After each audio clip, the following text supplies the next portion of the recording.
My Lords, virtual proceedings of the House of Lords will now begin. This is the first time that we will conduct question time in this way, as we would normally in the chamber. I remind members that these proceedings are subject to parliamentary privilege, and what we say is available to the public, both in Hansard and to those listening.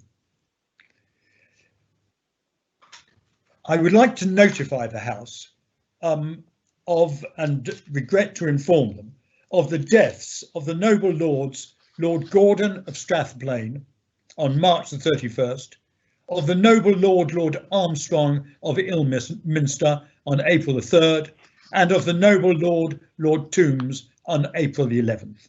On behalf of the House, I extend our sincere condolences to the noble lords, families and their friends. And I should also like to notify the House of the retirements with effect from March the 26th of the noble Lord the Earl of Selborne, with effect from March the 27th of the noble Lord Steele of Akewood, and with effect from April the 2nd of the noble Lord Brookman, pursuant to Section 1 of the House of Lords Reform Act 2014. On behalf of the House, I should like to thank the noble lords for their very much valued service to the House. My Lords, the virtual proceedings on oral questions will now commence. I will call each oral question in the normal way. I will then call on the Minister to make the initial response. I will then call the Lord who has asked the question to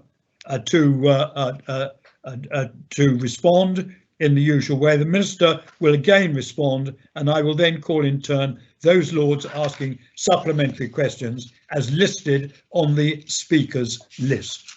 Each of the 4 questions will be given 10 minutes each, as laid down in the business of the House motion, which was agreed earlier this afternoon. So that we can fit in as many questions as possible, I would very much ask that questions and answers should be short. And I apologise in advance if it's not possible for everyone to be called. Please ensure that you unmute your microphone prior to asking your supplementary question. Your microphone will be returned to mute when you have finished speaking. So, in accordance with guidance agreed by the Procedure Committee, if your name is not listed, it is not possible, I'm afraid, to ask a supplementary question nor take part in these proceedings. So, having said that, my Lords, I call Lord Balfe to ask the first oral question. My Lord, I beg leave to ask the question standing in my name on the order paper. Minister. My Lords, I congratulate my noble friend on being the first to ask a virtual question in the history of the House of Lords. Those who know me, my Lords, will realise it's the ultimate technological stress test for me to get through it. The government is grateful for the work of the Lord Burns Committee, and I refer my noble friend to the former Prime Minister's response in February 2018. Lord Balfe, supplementary question? Yes, I'm sure the House will agree, particularly at the moment, that we need to look to our reputation, and that's not helped by the mass creation of new peers. However, no peer can be introduced to sit in the House without following the standing orders, and in particular Standing Order 112 of the 24th edition of 2015. It would seem that alterations to the normal procedure are achieved with the agreement of the House. So a resolution of the House to amend this resolution to reduce introductions to the number in the Burns formula would theoretically be the way to try and enforce this target set by Lord Burns. So new peers could be created, but they would have to wait to be introduced. I ask, would the Minister agree this matter could usefully be referred to Lord Burns and his committee to look at this suggestion as a way of bringing some discipline to the procedure? My Lords, it's not a matter for me to decide what should be referred to the committee. The size of the House is reducing, given retirements and departures, of which we've sadly heard some today. But some new members are essential to keep the expertise and outlook of the Lords fresh. Lord Blencathra, supplementary question. My Lords, may I first of all congratulate all of those in IT, the usual channels and the Procedure Committee for your tremendous achievement in making this possible in just 2 weeks. It is extraordinary. Thank you all. Now to my supplementary. Whilst I entirely support the 2 out, 1 in plan, if it fails to deliver for whatever reason, will my noble friend the Minister not rule out other measures to reduce numbers, such as creating non-legislative peers who would not sit in this place, or looking at an age retirement point, or ejecting those who simply fail to participate in our proceedings above a threshold of, say, 25 or 30% of sittings in any Parliament? Thank you. Minister. My Lords, my noble friend makes some concrete suggestions. Some would actually require legislation. The government's view is that any reform of your Lordship's House would need careful consideration and not be brought forward piecemeal. So far as a minimum threshold on participation is concerned, I think many noble lords feel it's not the quantity of participations that matter in this House, but their quality. Lord Burns, supplementary question. Right, I'll pass on. Baroness Taylor of Bolton, supplementary question. Sorry. Can you hear me, Lord Speaker? Lord Burns, I recognise your voice. Is that right? Yes, it is. Yeah, sorry. Right, go on, go ahead. I just passed you on, but go ahead. I was saying I'm strongly in favour of the proposal, of course, of 2 out and 1 in, as it's an important part of the transition to a smaller House. But I'd also not like to lose sight of some of the other issues which the Lord Speaker's Committee felt were important for the longer term. We concluded that the hard work of getting the numbers down will be in vain unless a cap on the size of the House is maintained, and that the allocation of new members should reflect each party's electoral performance and their progress in achieving departure. Does the Minister agree that without some combination of proposals like this, it is going to be difficult to see how we bring an end to the almost continual growth in numbers that we've seen since the 1999 Act? Well, my Lords, a recent history is not of numbers increasing. As a matter of fact, I'd like to pay tribute, of course, to the noble Lord Burns and his committee for the inventive and constructive suggestions have made, and the spirit with which many in the House are following them. But the longer term proposals, my Lords, of the committee to maintain a steady state size do require further careful thought and wider engagement, particularly with the House of Commons. And that was a point made by the previous Prime Minister. Baroness Taylor of Bolton. I think we can take it. She's not there. Lord Tyler, supplementary question. My Lords, this requires a simple yes or no answer. For complete clarity, can the Minister tell us whether the present Prime Minister has committed himself to the same self-restraint of his predecessor in relation to the Burns Committee recommendations? My Lords, I don't normally respond with a pistol put to my head, but I have already said to the House that some new members are essential always to keep the expertise and the outlook of the Lords fresh. Lord Young of Cookham, supplementary question. My Lords, further to the point which Lord Burns has just raised, he will know that a year after his original report, he produced a progress report, and that set benchmarks or targets for each of the main groups for the remaining years of the 2017 Parliament. Now, since then, we've had a general election. Would it not make sense for that committee to be reconvened and set new benchmarks for the current Parliament so we can see what progress is being made toward the target of 600? And does the government accept that 600 is a realistic target to aim for? My Lords, on the first point, in a sense, it's a matter for your Lordship's house. But of course, we have had 2 follow-up reports from the Noble Lord, Lord Burns, and the Lord Speaker, which I think have been very informative and helpful. As far as a specific number is concerned, the previous Prime Minister did not commit to that, and nor I think is this one.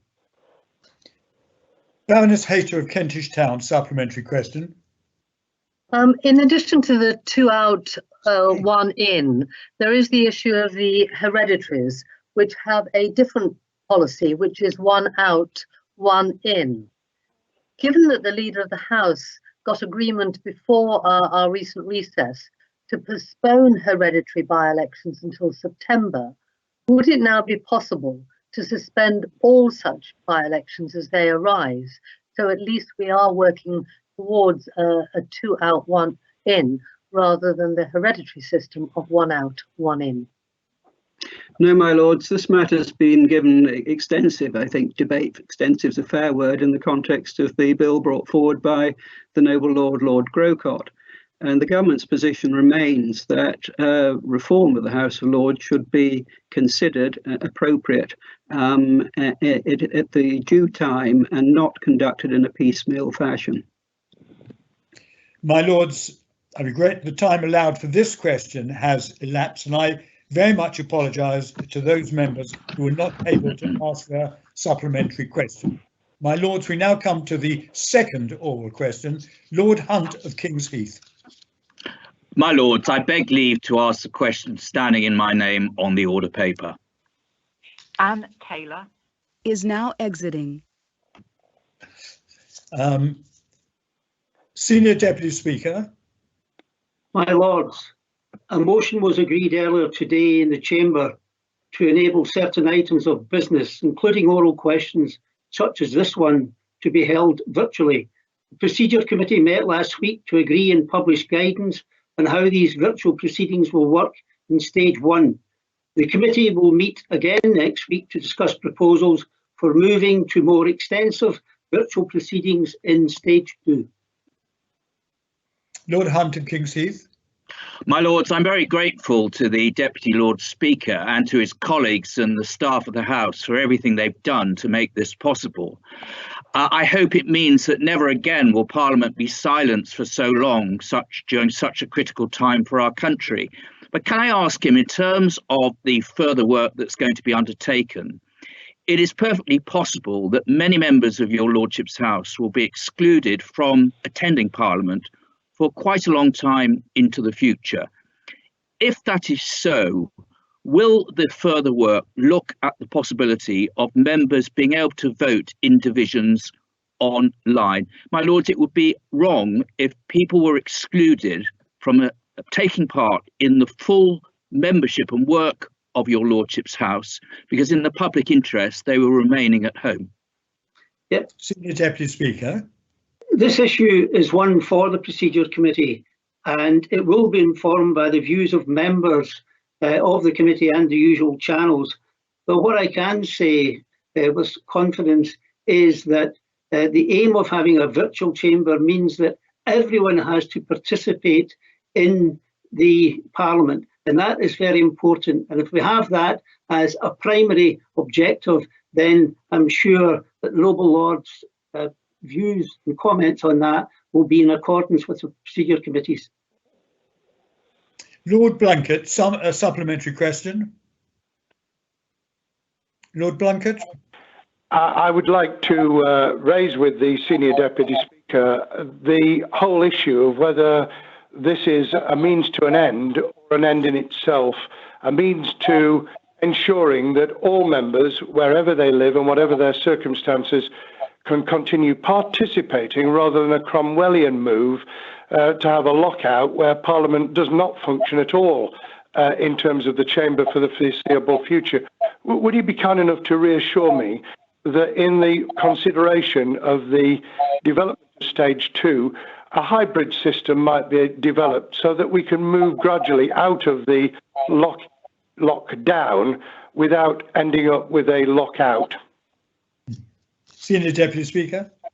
I thank the Noble Lord for his question, and he has been in touch with me this week already on these particular issues. And I mentioned to him at the time and reassure him today that this is a temporary measure. The primary aim at the moment is to get that virtual chamber to ensure that every member in the House is able to participate to the same extent if they wish. The Procedure Committee met last week.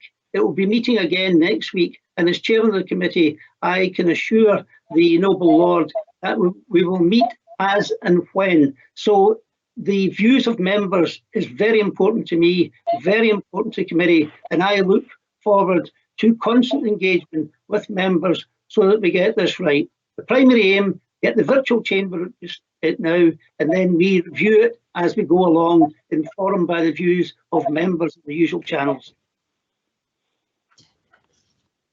Lord Newby, supplementary question. I think I was next on the list. You're so right. I beg your pardon. I beg your pardon. Baroness Jones of Malscombe. I do apologise for cutting you out. Thank you very much, Lord Speaker. And that is one aspect of the question I'm just about to ask. I would like to emphasise Lord Hunt's point that remote voting is already done in other places. And so I'm sure, given the advances that we've made in the past 2 weeks into virtual sittings, I think remote voting has got to come to ensure that there is a democratic part of the legislation that we pass. But I also wanted to mention there is a sort of formula for allocation of questions and supplementaries and that sort of thing. And I'm sure you all know that the two Greens in the House are very enthusiastic participants in almost every aspect of the House.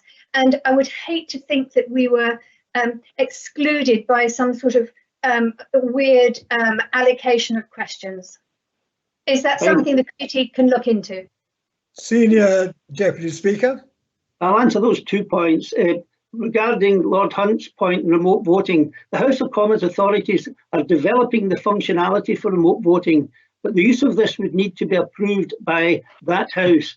The House of Lords could, if it desired, develop a similar platform, and due to the demands of the Parliamentary Digital Service, this would be at the expense of other work. And because of the current differences in technical platforms used by each House, it would take a number of weeks to develop. But I'm open to the noble Baroness and others to keep in touch with me on this issue. On the second point, I'm very much aware from my conversations with her in the past that she wishes the Greens and the non-affiliated to get their fair share in this chamber of questions and others. And I will ensure that they do get that. There is not much in the guidance system at the moment that is fair for all, but the first step today will adapt and bring her point to the Procedure Committee. Lord Baker of Dorking, supplementary question.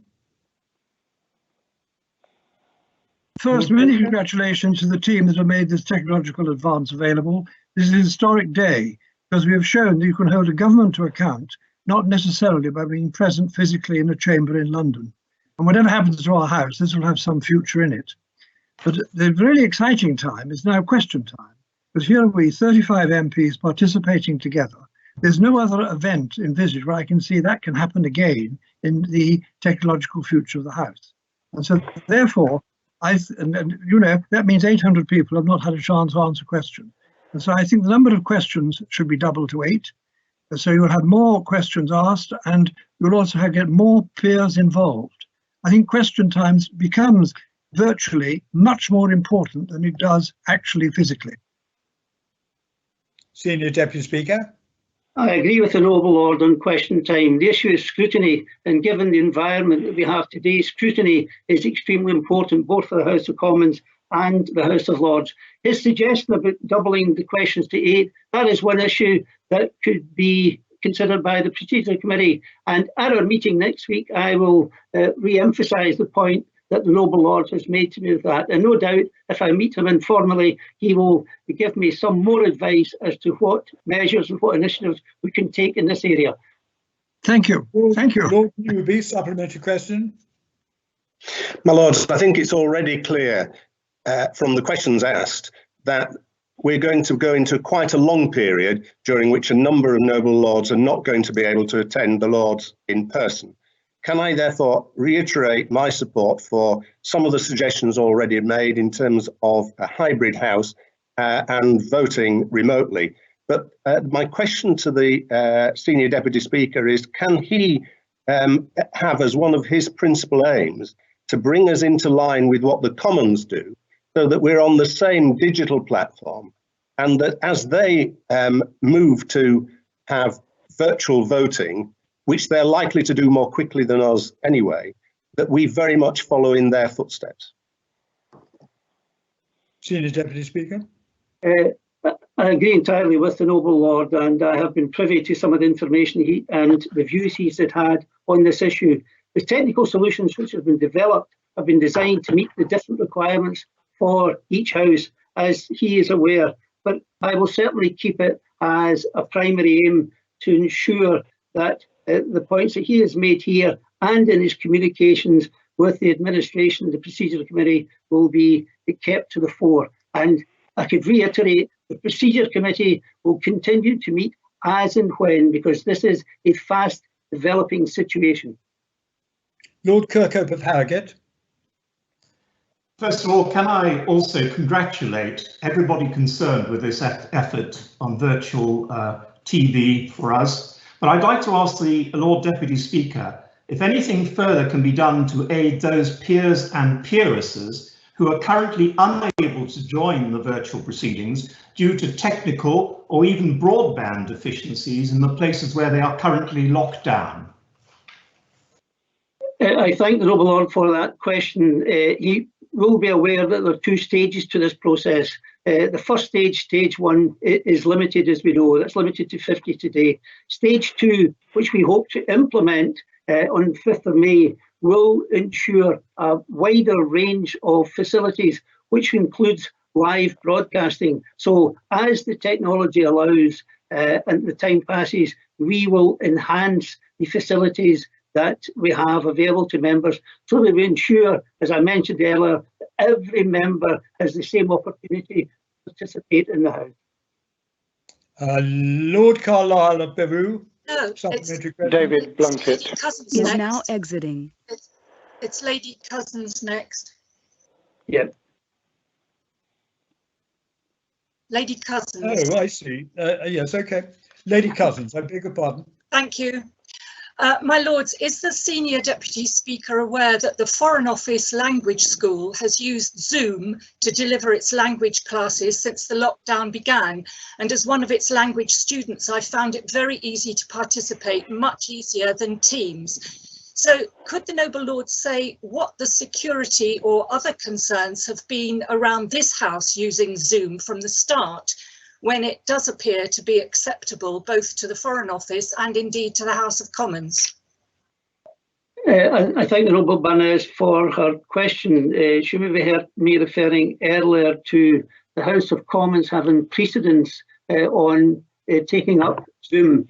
So we have been behind on that issue, but we have been advised by the experts that there are certain security questions. I don't think I would go through them here today, but I'm quite happy to write to the noble Baroness on this issue. And if the noble Baroness had heard the Lord Speaker on the Today programme this morning, where he represented the House of Commons case very, very well indeed, he did mention that we will hopefully be eventually going on to Zoom on stage 2.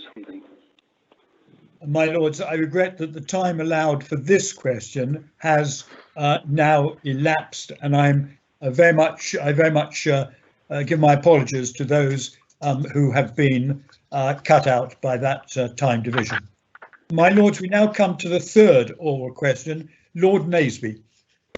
Mr. Speaker, I beg leave to ask a question standing in my name on the order paper. Minister.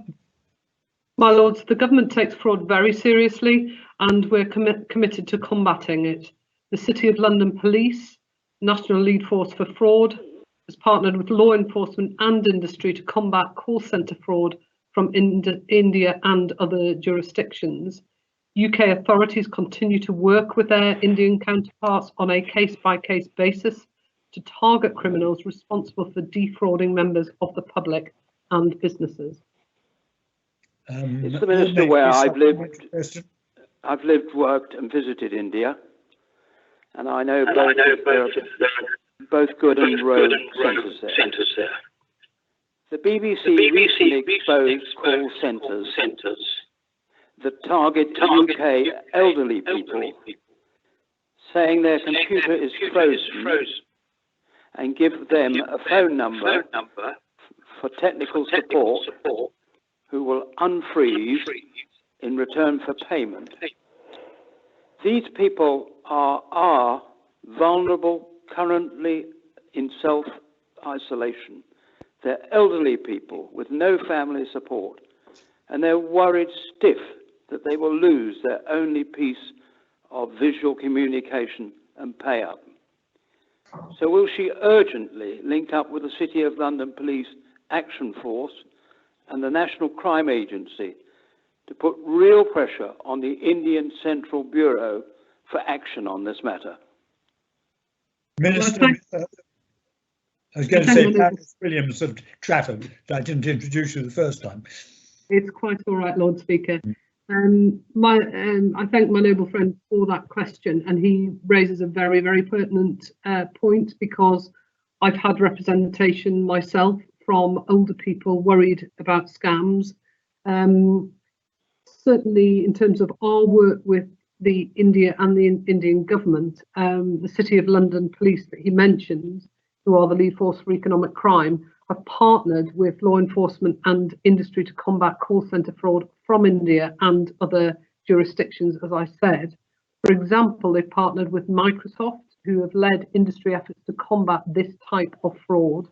And as a consequence of that partnership, City of London Police has supported Microsoft in the initiation of a number of enforcement actions, the most recent of which has occurred in the Kolkata region. Obviously, things that happen overseas are a matter for the overseas authority, but I will make the point that actually this type of fraud is global, and quite often you cannot trace from where it has originated. Baroness Wheatcroft, supplementary question. My Lords, last week I received an Outlook email which cited a password I have used, although not for the dubious purposes it alleged. If I paid $1,900 into a Bitcoin account, discretion was assured. Clearly, the attacker had accessed the passwords from one site and sent out a blanket blackmail attempt. Is the Minister convinced that the platform operators are doing everything they can to detect the pattern of such blackmail attempts? I know that Lord Patel is now joining. My Lord. I know that law enforcement agencies are working extremely hard, and in fact, every day I'm on operational calls with various law enforcement agencies. My mother actually had been targeted by exactly the same scam last week. But I know that the FCA have also conducted the Scam Smart campaign to raise awareness of this type of thing, particularly for pension and investment scams. Baroness Neville Rolfe, supplementary question. Don't think she's here. Baroness Crawley, supplementary question.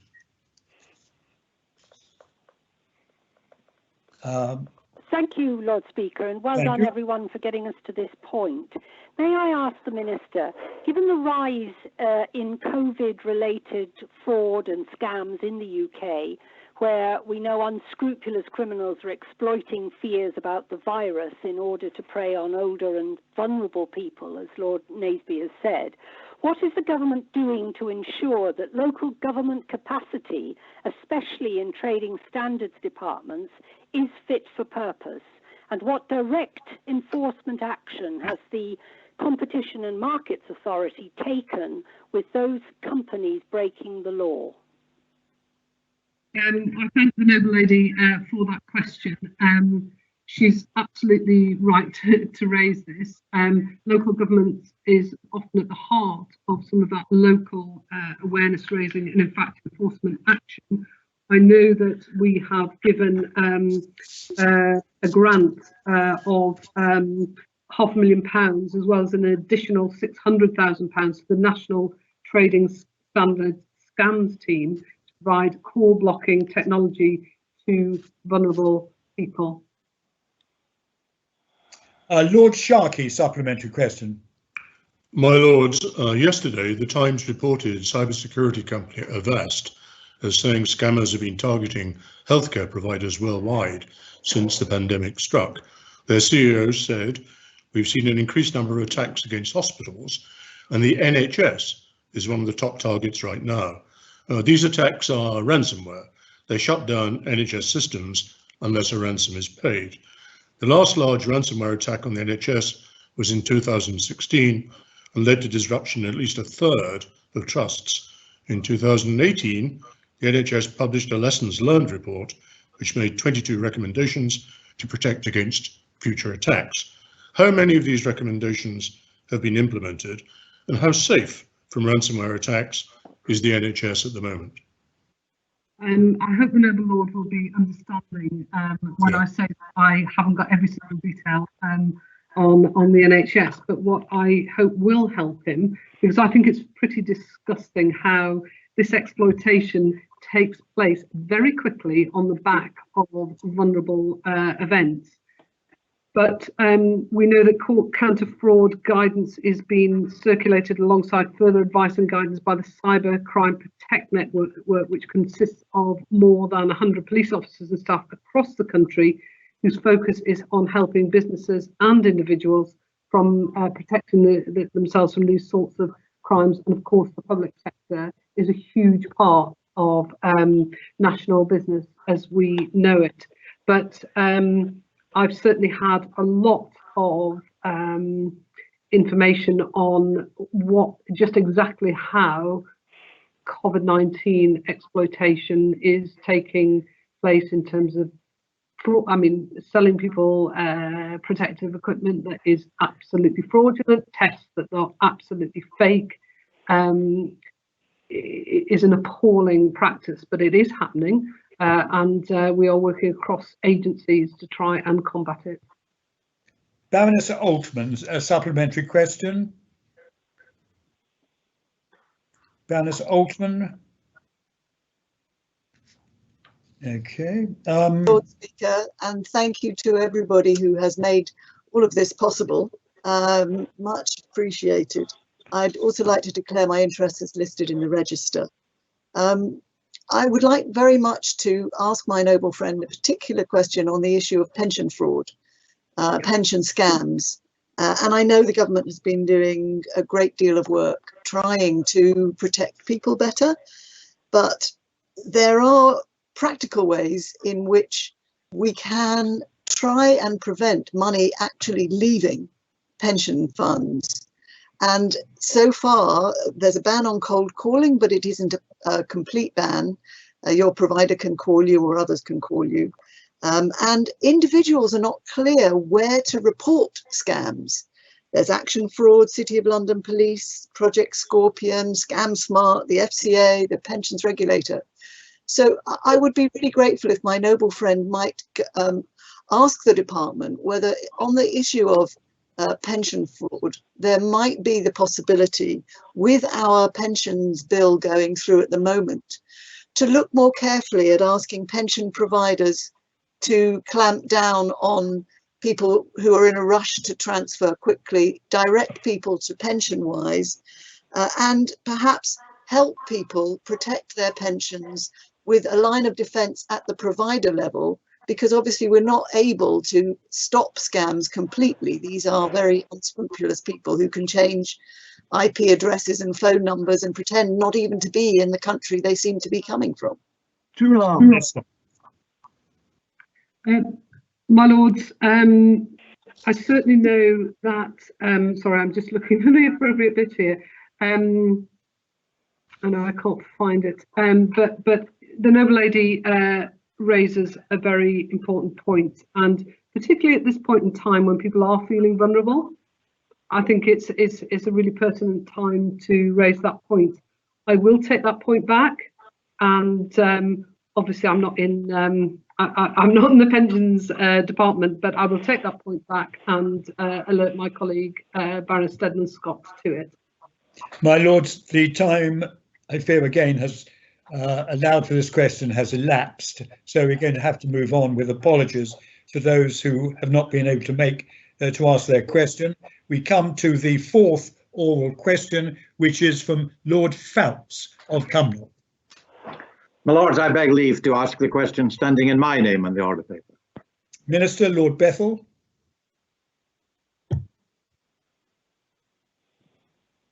Lord Bethell. Great.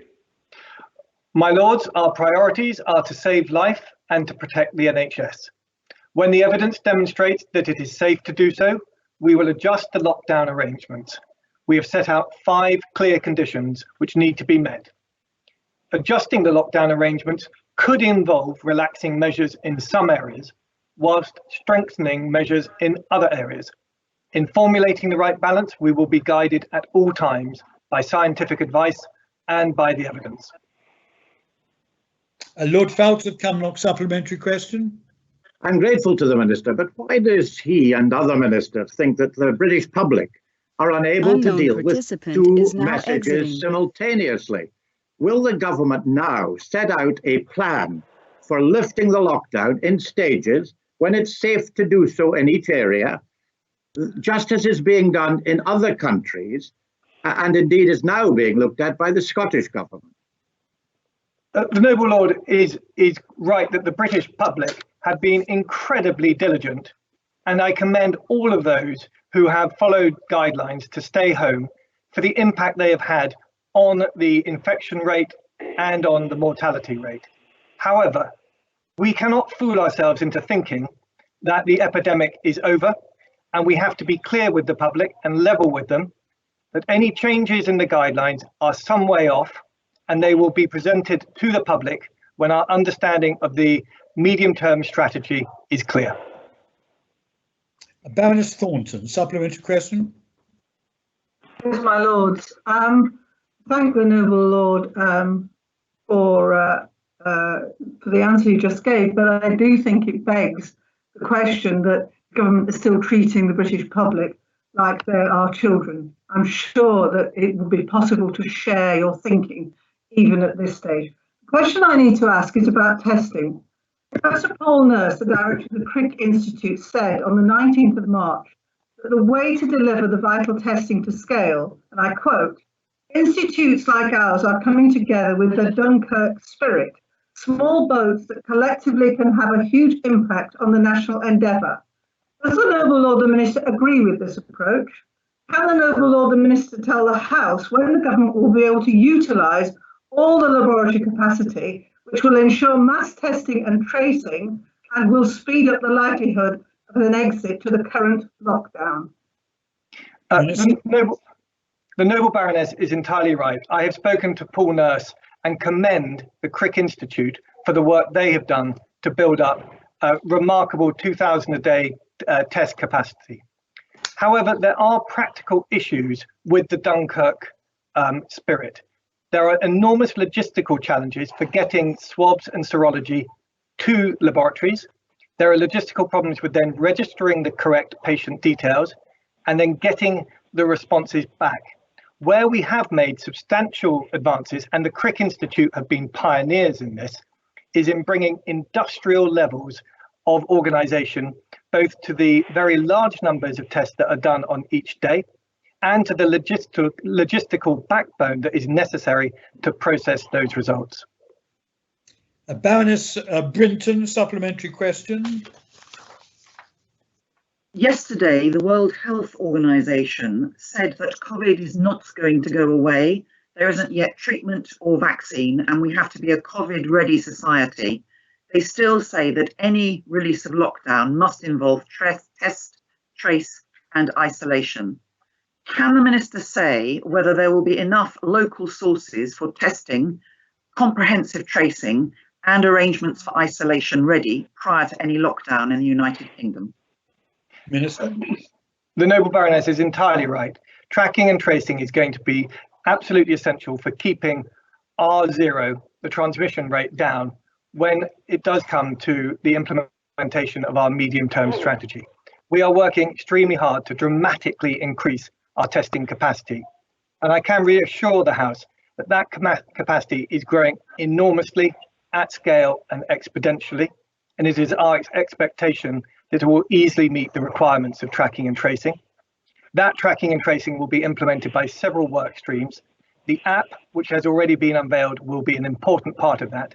So will the PHE manual contact and tracing resources, and as will be use of any other technological advances and innovations that are developed as part of this response to the epidemic. Lord Mackie of Clashfern, supplementary question.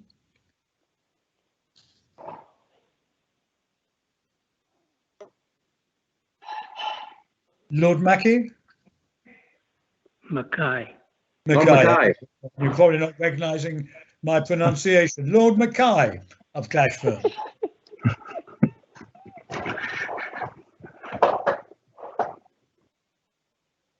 I think that works either. Okay, we'll go on. Lord Patel, supplementary question. My Lord Speaker, you can't see me, but I hope you can hear me. We can. One of the 5 conditions that the government has set itself before any changes will be made before the current lockdown is changed is that the government will have to be confident that there will not be a second wave of infection. So can I ask the Noble Lord the Minister, what scientific evidence will the government need in support of this decision? And what role would population-based serology testing play in this decision? The Noble Lord Lord Patel asked an incredibly perceptive question. The ultimate decisions will be made by the CMO, who, as you know, has enormous experience in this exact area. Serology tests play an extremely important role in this by giving an indication of the amount of antibodies there are, and therefore people who have a degree of immunity, and therefore a sense of how far the virus has spread through the community. However, we are aware that reports are that there are recurrences of the virus in people who have emerged and recovered, and that puts a great sense of concern about our serology tests. Thank you. Baroness Healy of Primrose Hill. Thank you. Would making face masks compulsory form part of the exit from lockdown strategy as other countries have implemented? The Noble Baroness is entirely right that the use of PPE, certainly in the workplace and more commonly in other parts of our life, are likely to be a part of our lives in forthcoming period. However, to date, the British government has been sceptical about the efficacy of face masks, and we do not want to be in a position of misleading or providing false reassurance for the public when there isn't sufficient scientific evidence of the use, the relevance of face masks. However, should that evidence emerge and should the guidance change, then we will, of course, follow the science and make the recommendation if it is helpful. Lord Ravensdale, supplementary question. Thank you, Lord Speaker. Can you hear me? Yes. Yeah. Thank you, Lord Speaker. The Noble Lord the Minister has talked about the limitations of antibody testing in response to the question from the Noble Lord Patel, that antibody testing could provide crucial information not only on the penetration of the disease within the population, but also its lethality, as well as how widespread asymptomatic cases are, complementing work being done in a number of other countries. So could the Noble Lord the Minister update the House on what is being done in the UK on antibody testing at present? Yes, and And forgive me, my noble lord, but if the beeping of my computer distracted me from my last question, I didn't want to give the impression in any way that I was skeptical of the use of serology tests. Far from it. We are investing a huge amount of research into serology tests of various kinds, whether both lateral flow and ELISA tests. We have been in touch with more than 180 providers of these tests, and the government recently backed a British-based consortium that are developing a British lateral flow test, which we have very high hopes and expectations of, with a view to potentially doing a very large amount of mass testing in this area in the months to come. But as the noble lord quite rightly implies, you do need a level of prevalence for the antibodies for there to be accurate testing and for it to be useful. This is a device that is very important to us, but one that we will use further down the road. And I'd be glad to update the House on the progress of our research as it develops. Lord Wigley, supplementary question. My Lords, does the Minister agree that the best outcome by far would be for the unlocking to be simultaneous through the 4 nations of these islands? But would he also accept that that can only happen by the unanimous agreement of the 4 governments? And will he therefore confirm that there can be no question of areas ahead of the curve unlocking prematurely and putting in jeopardy the lives of citizens in those other areas which are behind the curve of the pandemic's trajectory? Well, the noble lord is entirely right. And if I may take a moment to commend those colleagues from all of the nations who I've been working with over the last month. One of the most singular and impressive aspects of the response to COVID has been the way in which the 4 nations have worked together. And I'm enormously grateful to my colleagues for the consistent, collaborative and helpful approach that has been a characterization of this response. When it comes to geographical differences, that is the kind of subject that the CMO will give us advice on. It is, of course, naturally a huge amount of concern to that from those who might feel that they might be left behind. But the CMO will provide the best advice and we will follow the science in that matter. My Lords, I'm afraid that means that the time allowed for questions has now elapsed. I would very genuinely like to thank all those who have contributed to this, the first oral question session by way of virtual proceedings.